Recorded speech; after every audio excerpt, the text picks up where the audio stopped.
Hello and welcome to today's video where we are going to talk all about relationship OCD, what it is and how it can really affect anxious attachment style individuals and even sometimes fearful avoidant attachment styles.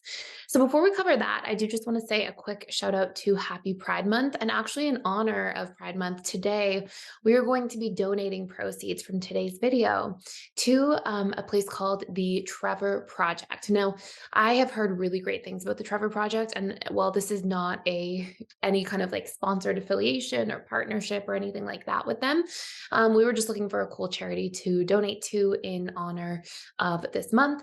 And we're actually going to be picking up a bit of a cool project at PDS where we do go through and we donate different proceeds from specific YouTube videos to different charities every single month. So we're actually trying to come up with a list of 5 or 6 awesome charities or just recommendations for places to donate as a whole. And I would actually love to hear from you in the chat below if you have any charity that you think would be a great idea, because we'll be really making ongoing donations every single month. Starting this month with the Trevor Project, and I'll put a link down below to the Trevor Project itself. I can't share how many great things I've heard about it before. And we will also pick up with some other charities going into July. So please let me know any recommendations you might have.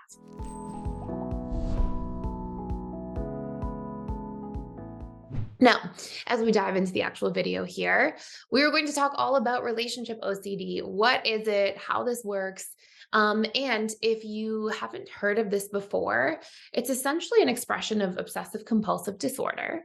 When your doubts and discomfort about a romantic relationship become really uncontrollable.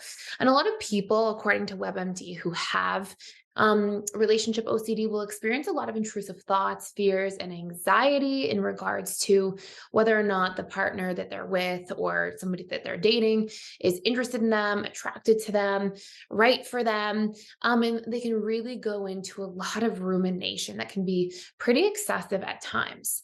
Now, what I want to do is actually break this down in regards to how it affects the subconscious mind. And then, of course, we'll go into how it can affect the different attachment styles. But when I look at obsessive compulsive disorder, right, we see an obsession. And if we just look at traditional obsessive compulsive disorder, and then we use that to sort of plug into our OCD, what you'll see is individuals with obsessive compulsive disorder, they have an obsession. Now, I have yet to experience somebody who didn't have OCD, who didn't have that actually start with a really deep core wound. So let's just use the concept of safety for an example here, okay? And of course, again, I'll plug this into the relationship format after. But let's just start with the concept of safety. So you might see, for example, that if somebody has a really big core wound, I am unsafe, which is a common core wound that we know of, then that I am unsafe core wound is going to cause this rumination, this kind of obsession, right?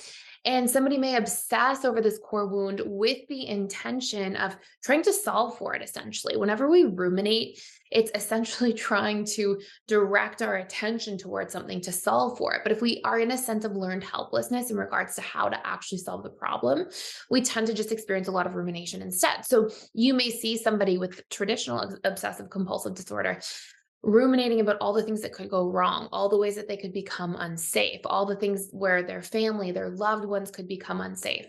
And they may fixate on this, right? They may really obsess about this, hence some intrusive thoughts, fears, and anxiety. Now, the root of the I am unsafe core wound is actually going to be set in going through some kind of experience, either in their childhood or just in their past, that was traumatic, where they felt unsafe. And even if they ended up surviving that experience, the way the subconscious was impacted by that core wound would be to have this fear of safety being taken away again. So maybe, for example, you grew up in a home where, you suddenly had to protect your family all of a sudden from an emergency. Or maybe you grew up in a home where there was just a really unsafe neighborhood and you were constantly worried about your siblings or your family being unsafe. So in any of those regards, you're going to have this core wound that's stuck in your subconscious mind, because our subconscious hangs on to these things as a means for self-protection. So then later on, once you have this I am unsafe core wound, if it's really strong, you're going to ruminate, obsess, and then obsessive compulsive disorder, right? So we have the obsession identified. What about the compulsion? Well, the compulsive part is actually a subconscious strategy to create relief. So for example, if you have a big I am unsafe core wound, A traditional manifestation of this could be constantly checking things for the purpose of safety. So maybe you constantly check if the stove is off. Maybe you constantly check to make sure everything is unplugged. Maybe you constantly check to make sure the doors are locked. And maybe there is a compulsion of checking things over and over again, because through the compulsion, you get temporary relief from that big core wound of I am unsafe. And so if that core wound is strong enough and we're in learned helplessness in regards to how to actually reprogram that core wound, then what's going to happen is your subconscious mind essentially has this trail. It has beliefs. And from beliefs, we create thought patterns. So if I have an I am unsafe core wound, I might be thinking, for example, what if something's wrong with my car? What if something goes with the brakes? What if the door isn't locked and somebody breaks in? What if something bad happens to my family? What if, so the I am unsafe core wound will create all those thought patterns. When we think a lot of thoughts like that, it produces an emotional response, which is made up of neurochemicals. So then we start having these emotions that are like, we feel fear, anxiety, distress, and we probably have a lot of cortisol or norepinephrine responses, for example. And then neuroscience has proven it. And a neuroscientist named Antonio Damasio, who got all these different awards, he actually proved that every single decision we make is based on our emotions. Hence, our actions follow our emotional state. And so what you'll see is then we have a compulsion, which is actually the action, right? If you follow the beliefs to thoughts, thoughts to emotions, emotions to actions, I call it in PDS, I call it BTEAs, right? Or we have this sort of like chain of events that's going on. Well, you have this belief, I am unsafe, that produces those thoughts. What if something happens with the car or the stove? That produces these feelings of discomfort, anxiety, fear. And then we take an action, which is the compulsion to try to relieve the fear or anxiety by checking things. Now, the problem with OCD in this format is that it's never actually solving the problem. And the problem would be solved by reprogramming the I am unsafe core wound.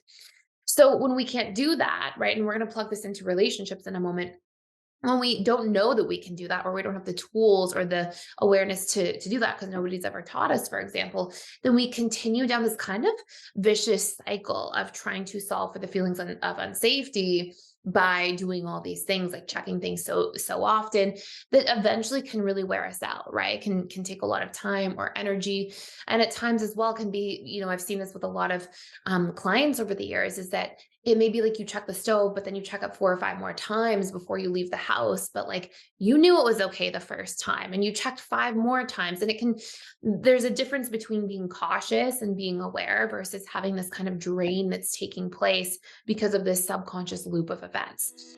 So, after conducting many polls and surveys at the personal development school over the past few years, we have found that students come in and 92% of them become dominantly securely attached within 90 days if they focus on 6 crucial areas. These 6 crucial areas have to do with what it takes to become secure according to Gibson integrated attachment theory. And this is to tackle core wounds, learn your needs, learn to emotionally regulate, develop boundaries, communicate better, and update old behavioral coping mechanisms. Now, we have these roadmaps and course tracks laid out for you on the other side of when you join. So everything is simple and in front of you to help you take exactly the steps that you need to master your love life, create thriving relationships, and really see the results in your healing journey so you can let go of old wounds, old baggage, and truly leave it behind. And on top of that, included in this 30% off promotion for life, you also gain access to our daily live events, webinars. I'll be there 3 days a week to answer any questions that you have in your journey. And we have amazing certified integrated attachment theory experts who are there to support you with their daily live events and webinars Monday through Saturday. And this is a great opportunity to connect with like-minded people, to get your questions answered, and receive any extra bonus support that you need. And last but not least, we even have social events on a daily basis. So you can practice through a sharing circle, being a little bit more vulnerable, connecting with other like-minded people. You can practice through communication scripts, having tough conversations, and really modeling that out. And there are so many other supportive events that are there for you on your journey. So I would love for you to join and take this opportunity. I would love for you to be part of this challenge to become securely attached within that 90-day period. And I can't wait to see you on the other side. Now, hopefully you can see this really clearly from a traditional obsessive compulsive disorder perspective. And what we want to look at now, right, is how this applies to relationships. So, following that same BTEA dynamic, you are going to have one or many sets of core wounds that start actually triggering relationship OCD to begin with. So, in this case, you might have, as an anxious preoccupied, let's say, because APs are most likely to have relationship OCD, followed by FAs, you might have this really big fear, I'm going to be abandoned, then all alone, and then unsafe, right? Because as a child, when you have an abandonment wound develop, it's also tied to safety a lot of the time because you can't survive without your caregivers, right? So if you have these three wounds, for example, set together, and if all three of them are very, very strong, this is going to be where we're more likely to see these types of outputs. So you may go, for example, from this dynamic of, I'll be abandoned, alone, unsafe. And then those are our beliefs or core wounds, right? According to Gibson integrated attachment theory, we've got different core wounds associated with each attachment style, which we talk a lot about on this channel and in the courses. So we've got this set of core wounds. Then we've got the beliefs, the thought patterns, right? Follow the beliefs. So then we may think thoughts like, I feel like they're pulling away from me. What if they don't want to be with me anymore? What if they're changing their mind? What if I did something wrong? What if I'm not being, XYZ, and they're not going to want to, stay long term. They're getting bored of me. So we're going to have all these thoughts that ruminate. And this is where you're going to start really seeing the emergence of relationship OCD, where the rumination becomes so strong and so pervasive because those core wounds are so strong. And so we fixate on things. And remember, the subconscious mind will always fixate on things that are more negative than positive because it's a protective mechanism. Like I always say inside the school, if you're going for a hike in the woods and you see a bear by a group of trees and you run away and you get safe from the bear, but the next day, for whatever reason, you have to walk by the same path again, you're not going to remember, as you're thinking of walking down that same trail where you saw the bear the day before, you're not going to be thinking, oh, I remember how beautiful the trees were next to the bear yesterday. You're going to be like, I remember the bear's teeth and the way the bear stared at me. And so you see, like, your subconscious will hold on to negative things more than positive because it thinks it's trying to protect you. But, in today's world, it can sometimes really be a measure that actually isn't for our highest good in some ways, but we can use our conscious mind to shift this. So anyways, going back to this idea. So we've got the core wounds. I will be abandoned. I will be alone. I will be unsafe. Got all these thought patterns that follow, and then we have the emotion, right? So this is when we look at the definition according to WebMD of relationship OCD, and we see like the intrusive thoughts, the fears, the anxiety, the obsessive compulsive disorder around relationships, and that doubt and discomfort about things being out of your control, or the harm that you might cause to the relationship or the person leaving. We have this dynamic following suit, right? Which is what we talk about all the time in PDS, is like the BTEAs and how to recondition this whole dynamic using the subconscious mind.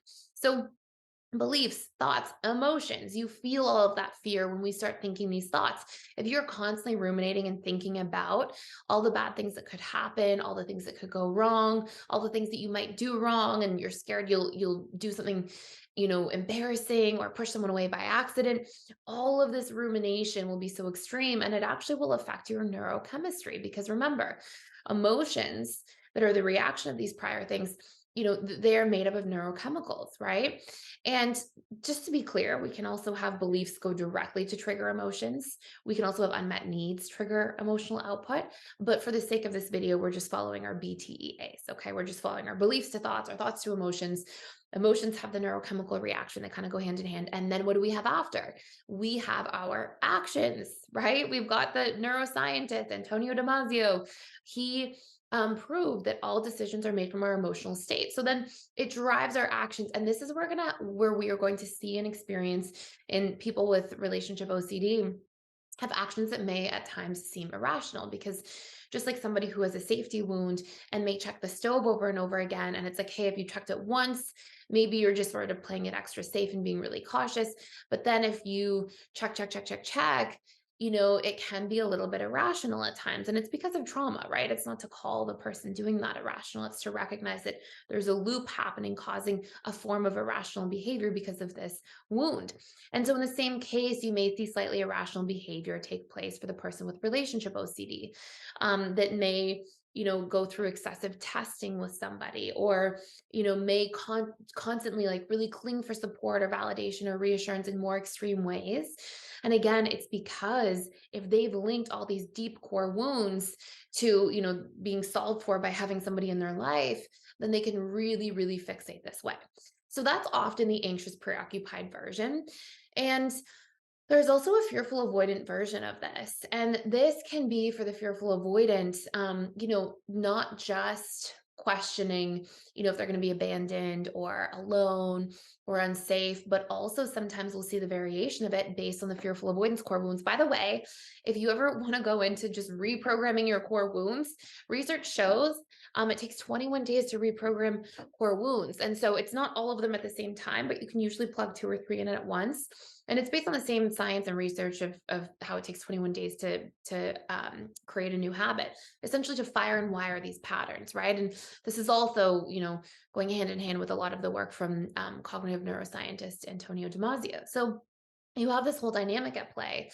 And um, and so you'll see the core wounds here of the fearful avoidant, but I just want to be really clear that like just because you have core wounds, it doesn't mean you have to keep them. Like I had almost all the core wounds when I first started doing a lot of subconscious reprogramming work. And now I don't have core wounds. I can have unmet needs and not feel good about things.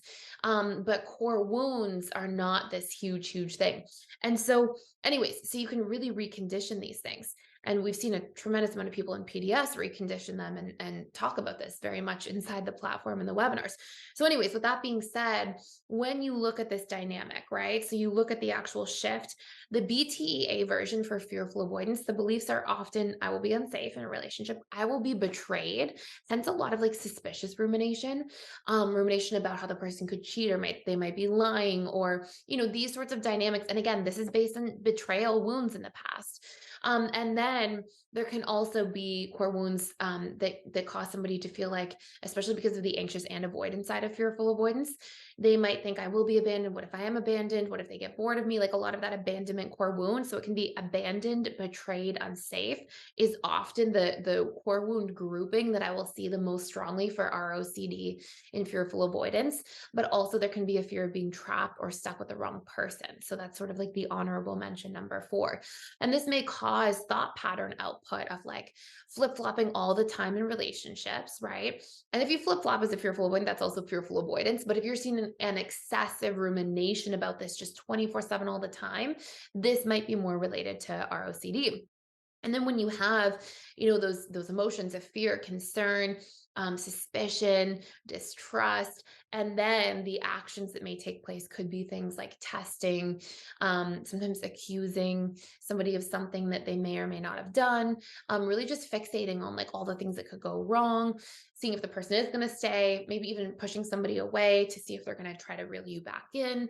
So you'll see a lot of those compulsions that follow, right? It's like we may know better too. Like you'll experience in a compulsion that you may consciously be like, I don't need to check the stove another time, or I know I shouldn't keep calling this person right now when they haven't called me back yet.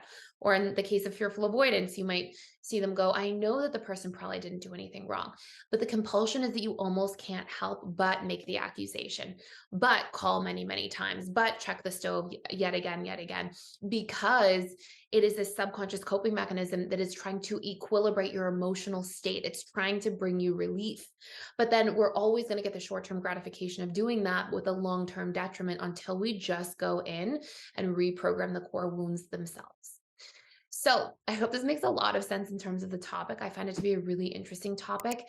Again, if you want to talk about core wound reprogramming that really targets a lot of this stuff, you can check out for free for 7 days down below the Emotional Mastery and Belief Reprogramming course that really helps you dive deep into this. And if you have any other questions or any other charities you are interested in us donating to, please let us know down below. Thank you so much for watching, and I will see you in future videos.